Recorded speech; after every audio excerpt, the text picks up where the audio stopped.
பேச்சு அப்படியே காதல் அப்படியே ஒரு திமுகவை பற்றி இப்படி பேசுனாங்கன்னா உண்மைகளை பேசும் பொழுது அப்படிதான் அவங்க பழக்கம்.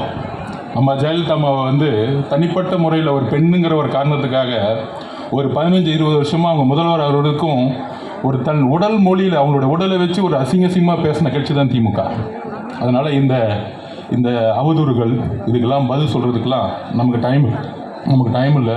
நம்ம தலைவர் சொல்லுவார், நம்ம ஒரு நதி மாதிரி போய்கிட்டே இருப்போம், அதில் அசிங்கமும் வரும் நல்லதும் வரும். நம்ம நல்லதை மட்டும் எடுத்துட்டு 26 தலைவரை முதல்வராக்குறது மட்டும்தான் நம்ம குறிக்கோள். அந்த குறிக்கோளை விட நம்ம போயிட்டே இருப்போம். அதாவது நம்ம எஸ்ஐஆருக்கு எதிராக கண்டன ஆர்ப்பாட்டம் பண்ணுறோம், ஒன்றிய அரசுக்கு எதிராகவும் தேர்தல் கமிஷனுக்கு எதிராகவும் ஒரு கண்டன ஆர்ப்பாட்டத்தை சொல்கிறோம். ஆனால் நேற்று நைட்டில் இருந்து நம்ம அப்போ நம்மளுடைய மாவட்ட செயலாளர்கள் உண்டு இல்லைன்னு ஆகிட்டாங்க. என்ன பிரச்சனை முதல்வர் சார், என்ன பிரச்சனை? காலங்காத்தால் ஸ்டேஜை கலைக்க சொன்னாங்க. இதே திமுக போன வாரம் 5 அடிக்கு மேடை போட்டாங்க. இப்போ இல்லை 5 அடிக்கு போடக்கூடாது, 3 அடிக்கு தான் போடணும். ஏன் 3 அடிக்கும் 5 அடிக்கும் என்ன பிரச்சனை? முதல்வர் அவர்கள் அப்போ வீட்டில் உட்காந்துக்கிட்டு 5 அடி போடக்கூடாதுன்னு சொல்லிட்டு இருப்பாரா? இல்லை உங்கள் பையனுக்கு பிடிக்காதா?